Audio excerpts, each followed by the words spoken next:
Kunin naman natin ang mga naging kaganapan sa pagbubukas ng 2025 National Wushu Coaching Seminar kahapon sa Ninoy Aquino Stadium ng Rizal Memorial Sports Complex sa Manila. Para sa detalye, narito ang report ng aking teammate na si Paulo Salamatin.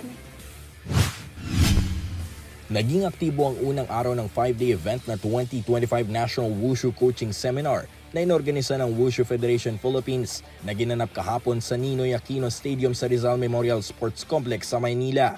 Nasa humigit kumulang 50 partisipante mula sa iba't ibang local government units ang nakilahok sa mga aktibidad na inihanda ng Wushu Federation para sa kanila. Ikinatuwa naman ng mga ilang partisipante ang paglahok sa mga ganitong klaseng event na makatutulong di lamang para sa kanila, kundi pati na rin sa iba pang mga aspiring national coaches. I'm very thankful kami sa Wushu Federation kasi nabigyan kami ng opportunity na magkaroon ulit ng training. Actually, 2016 pa yung last seminar. But napaka-grateful namin kasi this time, nagbigay ulit sila ng national seminar. Para sa amin, it's a great honor na nabigyan kami ng chance na mapabilang dito sa seminar na to kasi hindi naman lahat is nabibigyan ng chance and hindi nabibigyan ng support na makapag-join into this kind of seminar. So we are very blessed first of all, and then it can help our athletes talaga.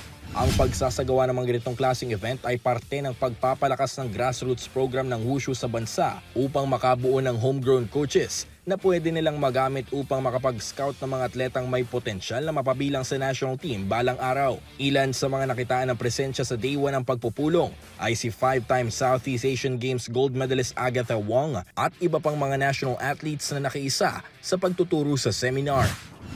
Well, yung role namin right now is also to showcase yung mga tamang skills, yung mga tamang rules kasi hindi lang naman yun magagawa alone ng coaches. So, syempre, we also have to set a good example for the coaches as well.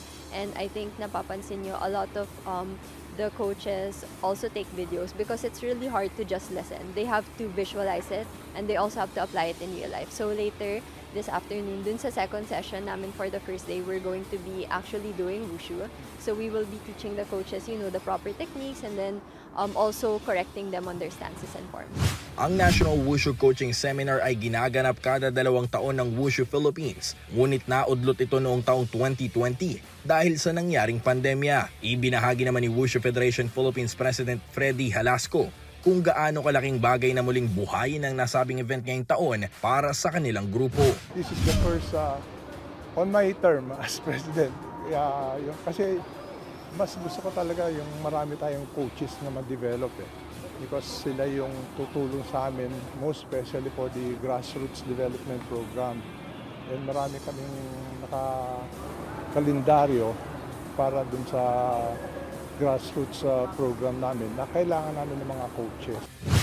Magpapatuloy ang mga lectures at iba pang mga aktibidad ng Wushu Coaching Seminar bukas hanggang Biyernes sa kaparehong venue sa Maynila. Paulo Salamatin para sa Pambansang TV sa Bagong Pilipinas.